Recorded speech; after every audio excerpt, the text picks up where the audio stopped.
ça, c'est le son qu'on entend lors d'un tombé victorieux au catch. Ça signifie que le combat est terminé, qu'il y a un gagnant et un perdant, et selon le match et ses enjeux, ça signifie aussi beaucoup d'autres choses. Une opportunité à un match de titre, un nouveau champion, la perte de quelque chose, une rédemption. Mais la chose la plus précieuse qu'un catcheur peut perdre dans un match s'il décide de la mettre en jeu, c'est la raison même qui le fait combattre sur le ring, sa carrière. Les carrières matchs, ce sont toujours des moments marquants, car si la personne qui l'a mise en jeu perd, ça veut dire qu'il prend sa retraite et ne montera plus dans un ring pour combattre. Évidemment, vous le savez, tout ça n'est qu'une histoire jouée devant nos yeux, mais quand c'est bien fait, bien écrit, et que tous les acteurs de cette histoire jouent leur rôle, ça donne quelque chose de puissant, d'unique, de grand. Bienvenue dans ce storytelling sur le plus grand match de WrestleMania. Petit disclaimer rapide, bien que tout soit scénarisé, je vous conseille de prendre tout cela comme un film et donc de ne pas avoir des acteurs mais bien des personnages qui vivent tout ce que je vais vous raconter. Tout commence en 2009 où Shawn Michaels, aussi surnommé HBK, légende de la WWE, se retrouve dans une storyline au cours de laquelle il va devoir vaincre plusieurs adversaires afin de gagner le droit d'affronter The Undertaker, aussi surnommé le Deadman et autre légende de la WWE, lors d'un match à WrestleMania 25. Et là, je dois vous parler de quelque chose. WrestleMania, c'est LE show annuel de la WWE, la plus grande scène de toutes, et c'est un endroit marqué par la naissance de nombreuses superstars ainsi que la fin de très grandes histoires. Mais le fait le plus marquant est celui lié à The Undertaker qui, en 2009, a un bilan de 16 victoires pour 0 défaite à cet événement. Alors oui, c'est scripté, mais si vous oubliez ce fait et vous concentrez simplement sur l'histoire racontée, on parle d'une personne qui, quand arrive le début du printemps et WrestleMania, est tout simplement imbattable et ce depuis presque 20 ans. Affronter The Undertaker lors de ce show, c'est vouloir faire tomber la plus grande streak de l'histoire du catch, vouloir abattre un homme qui semble imbattable à cet événement, vouloir accomplir ce qui est considéré par beaucoup comme impossible. Et cette chance, Shawn Michaels va l'obtenir en vainquant les adversaires sur sa route, avant que lui et son adversaire de WrestleMania ne se confrontent verbalement, faisant monter petit à petit la tension. Même si ce n'était pas toujours très subtil. Mais un point soulevé par HBK lors de cette storyline est important. Il ne l'a jamais vaincu en 1 contre 1, et quand on s'attarde sur les différentes confrontations entre les deux, on s'aperçoit qu'il n'a jamais vaincu le Deadman sans l'intervention de quelqu'un d'autre. Arrive WrestleMania 25, et là-bas, les deux hommes vont livrer un match qui est considéré comme le match de l'année par les observateurs, et même le meilleur match de l'histoire de WrestleMania par beaucoup. Ce qui n'est pas rien, et loin d'être faux. La WWE l'a d'ailleurs récemment nommé comme le plus grand match de l'histoire du show. Techniquement parlant, le match est tout simplement incroyable, et l'aura dégagée par les deux superstars rend cela encore plus puissant. Cet affrontement trouvant une conclusion des plus épiques après plus de 30 minutes, quand The Undertaker finit par faire le tombé victorieux de son adversaire, amenant sa série d'invincibilité à 17-0. Sauf que moi, j'aime les bonnes histoires, et ce premier match a servi de base parfaite pour préparer ce que je considère comme le plus grand match de WrestleMania. Un peu plus tard en 2009 a lieu les Slammies Awards, une cérémonie pour nommer le catcheur de l'année, l'équipe de l'année, le match de l'année, etc. Déjà gagnant en 2008, Shawn Michaels gagne la récompense pour le match de l'année pour son combat contre The Undertaker, et à la fin de son discours, il finit par retourner au micro et annonce qu'il veut prendre sa revanche sur son adversaire, le défiant donc pour une nouvelle opposition à WrestleMania, chose que le Deadman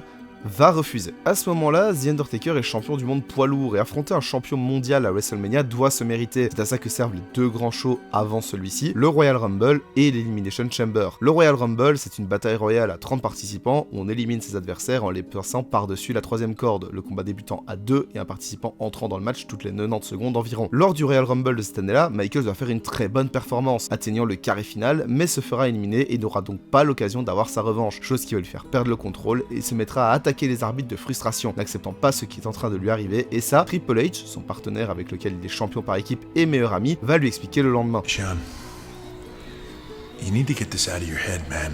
You're obsessed with this. Alright, you gotta let it go. I mean, you went crazy last night. Super kicking referees, fines. You're lucky you weren't suspended. You're lucky you're here at all. Les mots de Triple H sont très importants. Shawn est obsédé par ce combat au point qu'il en perd la raison et attaque des arbitres, staff officiel de la WWE, et il a de la chance de sortir avec juste une amende, car ce genre d'acte est souvent associé avec une suspension, voire même un renvoi. Le motivant pour le match de qualification à l'Elimination Chamber qu'il aura le soir même, HBK se fait surprendre et perd ce fameux match, l'enfonçant un peu plus dans cette spirale descendante avant d'avoir un nouvel échange avec son coéquipier. You're spiraling down, man. It's not the end of the world. There are plenty of other guys for you to compete with at WrestleMania. Not for me. Cet échange, et surtout la dernière réplique de Michaels, montre à quel point ce match est important pour lui. Il n'est pas énervé par sa défaite du soir, il n'est pas triste à cause d'elle, il est abattu, quasiment vide d'émotion, si ce n'est de désespoir, et ce désespoir va venir frapper la semaine suivante quand il va perdre les championnats par équipe avec son coéquipier suite à une action de sa part pour ensuite s'embrouiller avec ce dernier et quitter le ring sans lui. Dans les coulisses, il va trouver le général manager, le dirigeant du show, en le suppliant pour rejoindre l'Elimination Chamber dans laquelle va se trouver The Undertaker afin de lui prendre son titre et ainsi avoir son match revanche, chose que l'officiel va refuser, amenant donc Michaels à le menacer, menaces qui vont couper court quand Triple H va intervenir pour s'opposer à son coéquipier et ami pour mener à cet échange. Has this obsession gone this far? You willing to throw DX away, huh? You willing to throw your career away? À ce moment-là, il est clair pour tout le monde que HBK continue de sombrer et semble être prêt à tout pour obtenir ce match revanche qui l'obsède autant. Et cette obsession, elle va atteindre son point culminant lors du show Elimination Chamber, où, durant le match du même nom pour le titre du Deadman, Michaels va entrer dans la structure en acier et attaquer le champion pour lui coûter son titre, acte qui entraînera une confrontation entre les deux le lendemain. Shawn parle de leur match de l'an dernier, du fait qu'il a livré un match quasiment parfait et qu'une seule erreur lui a tout coûté, et que c'est quelque chose avec lequel il ne peut pas vivre. Il a demandé une revanche à son adversaire, mais ce dernier a refusé, l'a ignoré, et cela a poussé HBK à faire ce qu'il a fait, provoquant la colère du Deadman qui accepte de lui donner un nouveau match, sauf que cette fois-ci, ce ne sera pas gratuit. Si Shawn Michaels gagne, la série d'invincibilité de The Undertaker prendra fin.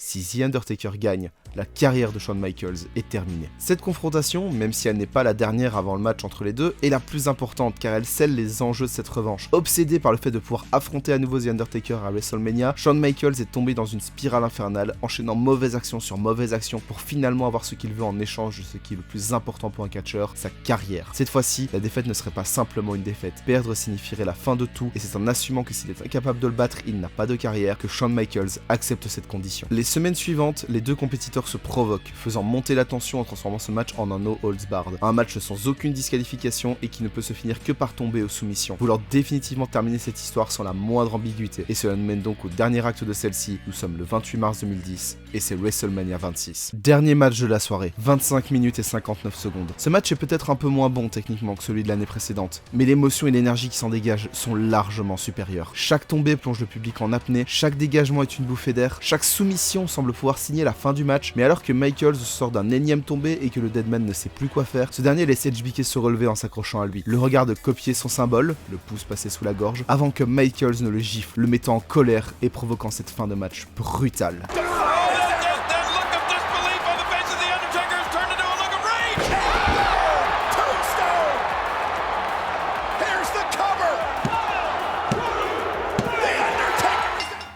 Ce tombé, c'est celui qui signe la fin de carrière d'un homme qui aura donné 25 années de sa vie pour ce business, qui signe la retraite d'une légende de la WWE et du catch de manière générale. Malgré tout ce qu'il aura fait, HBK aura été incapable de vaincre The Undertaker à WrestleMania. Il en aura probablement été le plus proche, probablement à une seule erreur d'obtenir la victoire, mais face à cet adversaire, la moindre erreur peut être fatale. Je l'ai déjà dit dans ma précédente vidéo, le catch c'est pour de faux, mais les émotions qu'il nous fait ressentir sont bien réelles. Et ce match, c'est celui qui m'a fait réaliser à quel point j'aimais cette discipline. Et juste pour ça, c'est celui que je considère comme le plus grand match de WrestleMania.